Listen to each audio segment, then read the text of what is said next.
I have a question for you. Which do you think is better, Castlevania game or Castlevania series? The answer is yes.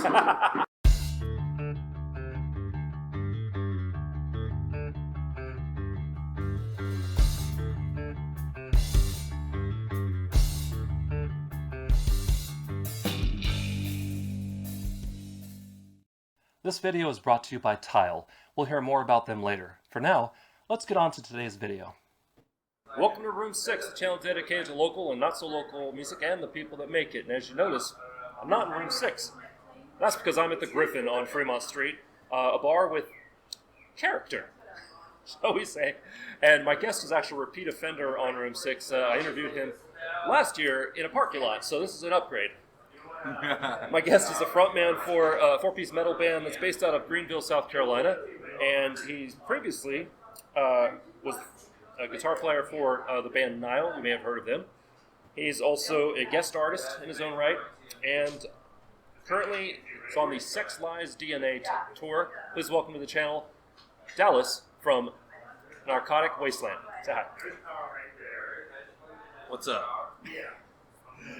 Right on. So, I don't know if you can hear, but bands are like setting up and stuff, so we're literally in the venue right now. So this isn't going to be a long one. But first of all, sir, thank you very much for letting me do this again. Oh, I am. Appreciate you. Shout out to John Avila, your management, for reaching out to me. Shout out to Patrick from Pulsar Presents, who's the promoter for the show. Patrick's been on the channel as well. If you want to be on the channel, whether interviewed, reviewed, or both, hit me up using my email address or the Room 6 social media link down in the description. It's also where you find ways you can support the channel and all the other things I'm doing, like the Room 6 Radio podcast, where I talk about live music that's happening this week, including this show. And I did talk about it. Right off the bat, last time I asked you a lot of my usual interview questions, so we're not gonna do that again. Okay. We talked about like influences and horror stories from the road and taking showers in the van and stuff. So you have fans that have your artwork tattooed on them? Yes. Like I saw, I think it was a back piece. Actually, the one that I can think of is a front piece. It's the oh right, it was a chest. It's the Caduceus Death's Head thing that we kind of conceptualized for the Delirium Tremens artwork. This was huge. It was like shoulder to shoulder. Right? Yeah, it was the full front. Was that the most insane one you've seen? Or? It actually is. I was like, wow. Like that's dedication. That had to be repeat visits. Oh yeah, that's shit like that's gonna take a year or two to complete. I mean, well, I don't have any tattoos. It had to be really. Yeah. I've got one. I'm not going to show it, but it's lame. No, it's right here. No, okay, fine. It's that, and I showed my friends, and they're like, "That's it." I was like, "Well, it means something to me." Right. That's what they're supposed to be. They're supposed to mean something. Right. It's actually the three things that are most important to me. This is not about me. This is about you, and I've talked about it on this channel before. I have a question for you. Which do you think is better, Castlevania game or Castlevania series? The answer is yes. I really love what they did with that. What the series, you mean? Yes, absolutely. I also love the games. I actually went on this kind of YouTube thing, and there was these guys doing speed runs of the game. As you do. I went into this rabbit hole. I think the guy's channel is called Summoning Salt. That's clever. I understand the reference. Yeah, but there's a lot of playthroughs or like speed runs of like Mike Tyson's Punch Out, Mario, and all that stuff. Of course Zelda. But the Castlevania one was really interesting because that is one of the hardest damn games I've ever played to this day. Oh yeah, it does a great job of easing you into it and giving you a false sense of security, and then by the way, the whole building's against you now, kind of thing. I've been winning on Solo Resurgence Warzone. Look at you. So if I say Castlevania is hard, it's freaking hard. Oh, I don't think anybody's going to argue that with me. So as you can hear, they're getting set. They're getting ready to sound check and stuff. But before we wrap this up, excuse me, I did want to ask you, how is this tour different than when you were on tour with Accept? Oh, well, this tour is just us kind of going out on our own. We're going to be doing some smaller places like this. We're going to be doing some larger places as well. We're really just trying to cover some places that we haven't been in, or either in a while, or we have not been ever. Okay. And, the Accept tour, that was a huge blessing for us to get in front of a larger crowd and kind of show what we do. Luckily, sweetheart of a booking agent that we happen to be on the same booking agent as Accept.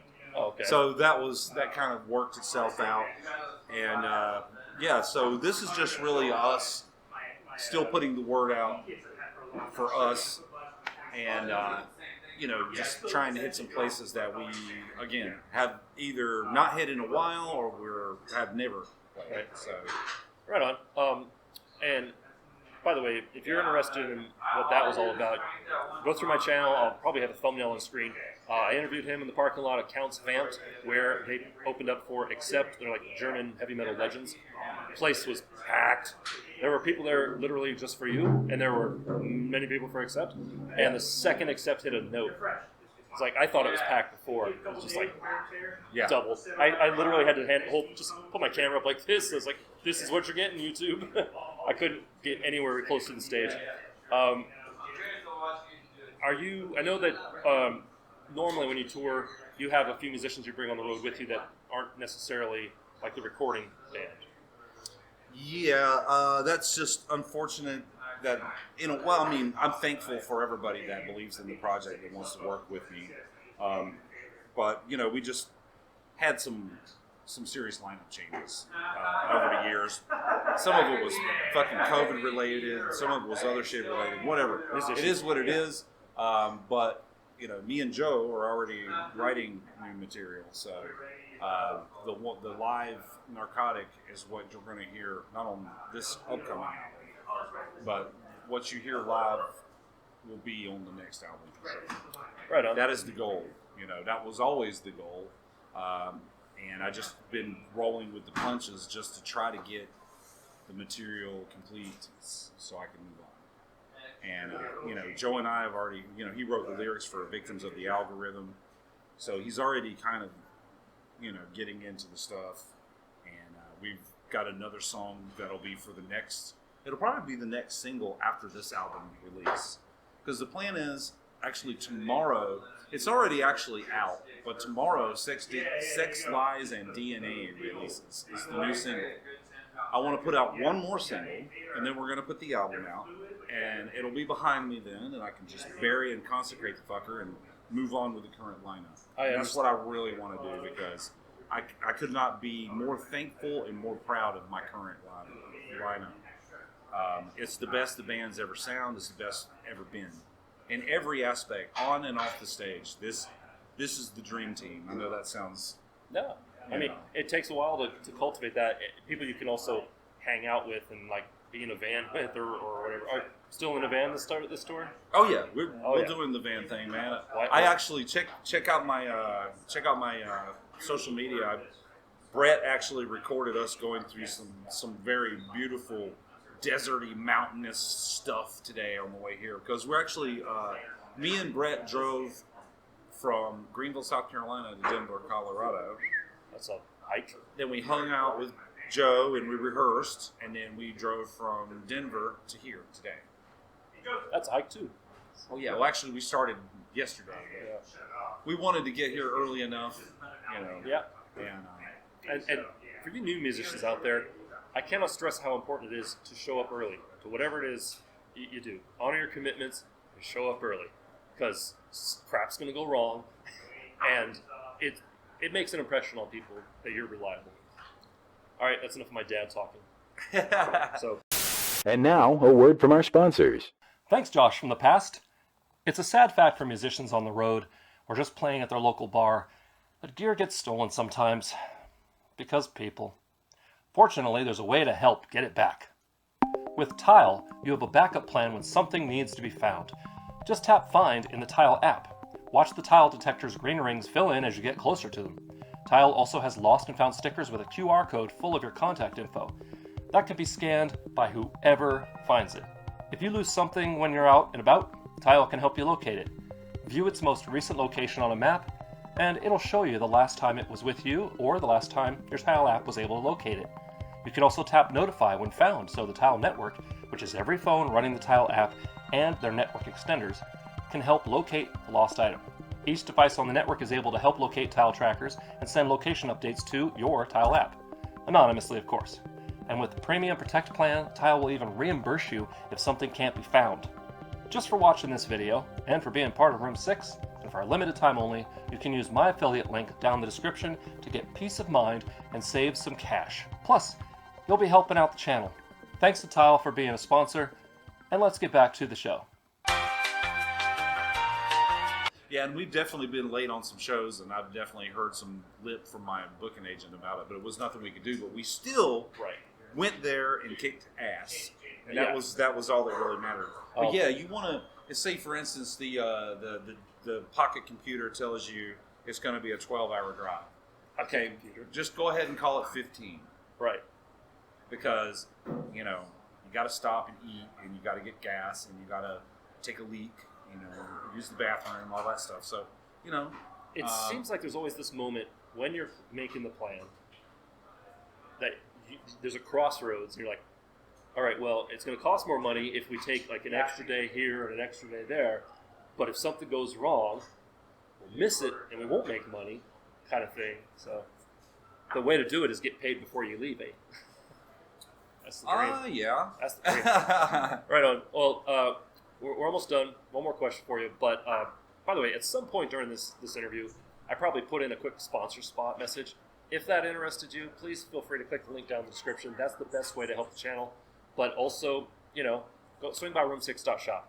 There's my plug for money. Yeah. Help me do this. Last question. You made it. Yay. Where to from here? What's the next stop? What's the next big project after finishing up what you're currently working on? Well, we're going to do this tour. It's going to go up into Canada and then back down like Midwest, but we also have a stream of dates going up the West Coast. And then after that, we have a couple of shows in October, just some one-offs, a couple of things. And then after that, I'm really just going to really get the album completed that has been sitting there for a couple of years or more at this point. I'm going to go ahead and get that out, and then we're going to try and start back up with touring sometime, next year, maybe by spring or whatever. I'm ready to go ahead and get this out and get the next single out for the next cycle, because you're a lot like me. It's like focus on what's now and then keep moving to the next thing. Yeah. Well, and life happens. It's not even necessarily bad stuff. It's just stuff that takes your time away from things, and and that's kind of how it's been. And I'm not even mad. It is what it is. I'm just thankful and glad that I have the health at my age to come out here and deliver the goods like I do. You know what I mean? Yep, and I'm right there with you. Every now and then, I just turned 51 July 12th, so every now and then I step back and like, I don't feel 51. I'm just not too far behind you. I turned 49 this year. So. Right on. Well, with that, two old men will say goodbye. Thank you very much for watching. Thanks for being on the channel. I don't have a mug to clink you with or whatever, but stick around. We're going to see, we have a new music video for Sex Lies DNA? Or? Well, actually, we're releasing the single now. It's actually going to be out tomorrow, so the audio will be there with the artwork, and if you want to look at the lyrics online, that's all going to be there. We're hoping to have the video finished by the end of the tour. So we're going to release a single now, and then we're going to put a video out. When's the tour end? 8/20. Okay, this is not going to post before then, so yeah, stick around. We'll have a music video from them. Yeah, and then enjoy the single while Definitely. So, and of course, click the links down in the description. You know the drill. That's about it. Remember to be amazing. I'm gonna get ready to review the show. He's gonna get ready to rock the show, and we'll see a music video, and then I will see you in the outro later, probably back in room 6.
I want to thank Dallas from Narcotic Wasteland for taking the time for an interview. It was a great interview, an awesome show, and it's a great music video.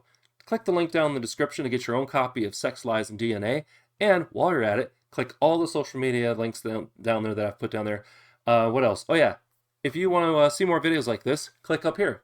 If you'd like to subscribe, you know what to do. Click over there and ring the bell if you want to get notified. Or don't ring the bell. Choose none. Whatever.